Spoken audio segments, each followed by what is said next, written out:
Bonne fin de journée. En plein retour à la maison, on constate aux nouvelles actuellement que les décès et blessures graves sur les routes d'ici ont augmenté l'an dernier si on compare à l'année précédente.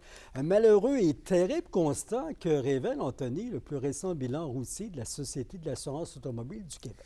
Écoutez, Yvon, là, pour le Québec, on parle du deuxième pire bilan des 10 dernières années. Malgré qu'on parle d'une certaine diminution de décès pour la province en général, eh bien, le bilan pour la région est peu reluisant. C'est 17 décès qui ont été répertoriés pour l'année 2023, une augmentation de 11,8 par rapport à la moyenne observée entre 2018 et 2022. On compte également 40 personnes blessées gravement dans la région, soit une hausse de 3,6 par rapport à la moyenne des 5 dernières années. De son côté, la donnée du nombre de personnes blessées légèrement est encourageante, avec 488 pour l'année 2023.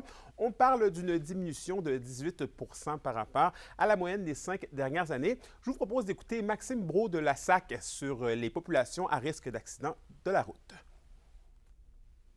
Les jeunes conducteurs, on l'a souligné dans le bilan provincial, il y a une hausse des accidents dans le bilan provincial, alors que depuis plusieurs jeunes, c'était une situation qui s'améliorait pour eux là, dans le bilan. En Abitibi aussi, on s'aperçoit qu'il y a une surproportion de jeunes conducteurs qui sont impliqués, de jeunes victimes, puis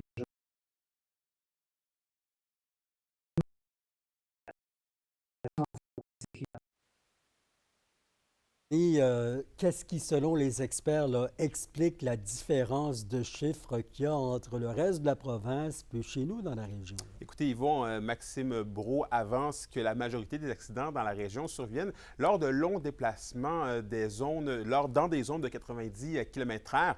De son côté, le porte-parole de CA Québec me disait que le manque d'options de transport en commun dans les régions éloignées comme l'Abitibi-Témiscamingue pouvait être un enjeu puisque, faute de choix, certaines personnes pourraient être contraintes à adopter des comportements à risque comme utiliser son véhicule avec des facultés affaiblies.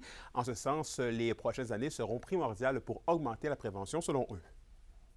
Malheureusement, les causes d'accidents les plus fréquentes vont toujours demeurer, en fait, pas toujours, on ne peut jamais prédire le futur, mais sont en fait la vitesse, la distraction et l'alcool. C'est vraiment les causes les plus fréquentes et je pense que de voir des augmentations comme ça dans certaines régions, ça démontre l'importance de continuer à faire de la sensibilisation pour vraiment tous les types d'usagers.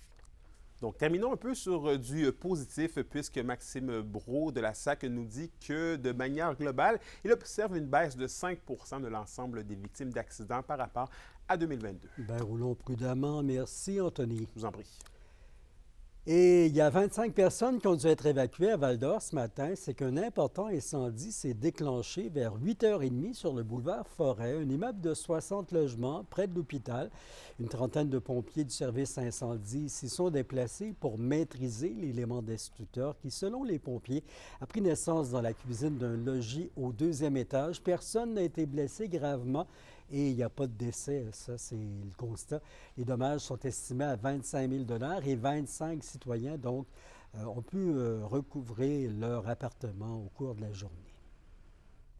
Et une trentaine de véhicules ont été vandalisés en fin de semaine dernière à Amos, intérieur, extérieur, ciblés de méfaits. Selon la SQ, des citoyens ont rapporté des fenêtres cassées, des pneus crevés et des bras de vitesse endommagés. Les actes ont été commis dans plusieurs secteurs de la ville. La Sûreté du Québec confirme ne pas avoir trouvé encore les coupables, mais enquêter là-dessus. Il y a quelques semaines, la Fédération régionale, l'UPA d'Abitibi-Témiscamingue, lançait le programme de valorisation L'agriculture complice de la biodiversité. Puis aujourd'hui, il y a 15 entreprises agricoles de l'Abitibi qui ont été félicitées pour leurs efforts environnementaux. La plupart des fermes ont aménagé des haies boisées, des îlots fleuris et instauré des pratiques favorisant la santé des sols. L'initiative de reconnaissance a été réalisée en partenariat avec le ministère de l'Agriculture, des Pêcheries et de l'Alimentation.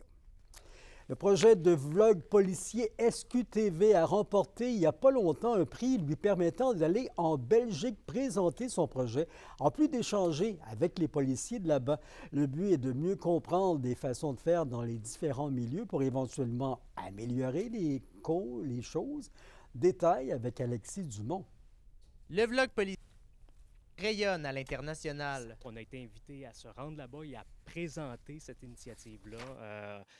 Donc, expliquer comment on fait nos vlogs policiers, comment ça s'opère sur le terrain, quelle est la mécanique, qui monte, qui le produit, qui le tourne. Le projet lancé il y a 3 ans en 2021 suscite beaucoup d'engouement depuis son lancement et permet aux gens de mieux comprendre la réalité des policiers. On voit des parties vidéo d'intervention, des gens qui commandent, des gens qui ont des jugements, et on se rend compte que les gens n'ont peut-être pas le portrait général ou tous les éléments en main pour justement bien analyser ce qu'ils voient. Donc, c'est notre travail d'expliquer davantage pourquoi les policiers font ci, pourquoi les policiers font ça. Au cours de la dernière semaine, différentes discussions ont eu lieu dans le but de comprendre les différentes réalités entre les différents pays. Selon le sergent de relais, il est important de s'ajuster à la réalité d'aujourd'hui. De plus en plus, les gens vont utiliser les moyens numériques pour communiquer. À l'époque, quand on faisait de la police de proximité, c'était simple. On se rendait dans un événement, on parlait, mais il y a de plus en plus d'activités qui se tiennent via les médias sociaux. Comment on fait pour rejoindre les gens? Comment on fait pour discuter? Comment on fait pour dégager une image positive, de faire rayonner les policiers, d'expliquer aussi comment on fait notre travail. Donc, c'est ça nos défis, dans le fond, c'est de mieux communiquer parce que tout va vite actuellement. Beaucoup de positif est à retenir de cet échange avec la Belgique et M. Drolet aimerait bien avoir la chance de pouvoir vivre d'autres événements du genre prochainement. Là-bas aussi, il y a des projets qui ont été présentés et il y a des très bonnes idées qui ont été fournies de la part des policiers de la Belgique pour des programmes communautaires, des initiatives de rapprochement.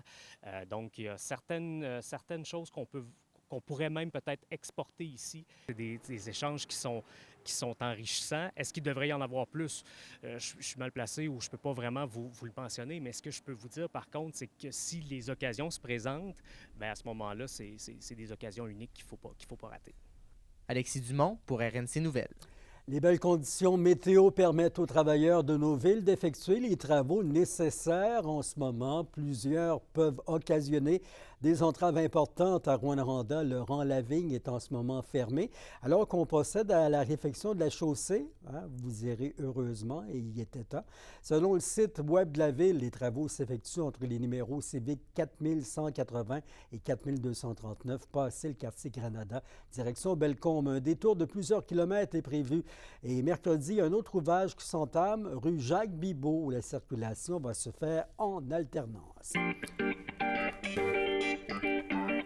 Surveillée dans le monde culturel, la roulotte bibliothèque Lire au parc à Val-d'Or est de retour dans différents parcs de la ville ou lors d'événements pour offrir à toute la famille le plaisir de lire au soleil. Les citoyens de Val-d'Or pourront profiter de l'expérience dès la fête nationale. 3 contes animés en mode pique-nique auront lieu les 7 juillet au parc Poirier, 21 juillet au parc Le Moine et le 11 août au parc Oasis.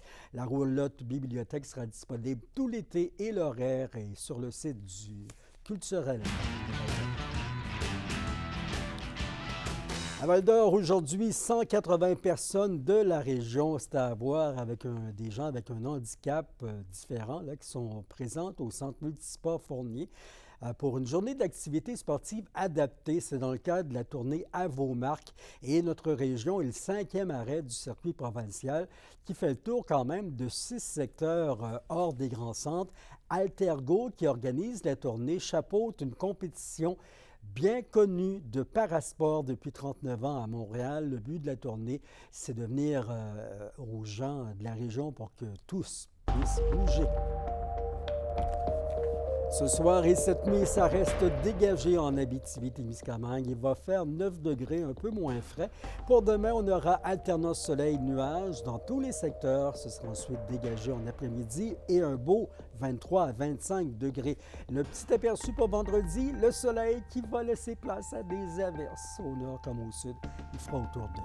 C'était vos infos régionales. Merci de nous faire confiance. Ça nous fait du bien de savoir que vous comptez sur nous pour bien vous informer à nouveau en Abitibi-Témiscamingue. Au revoir.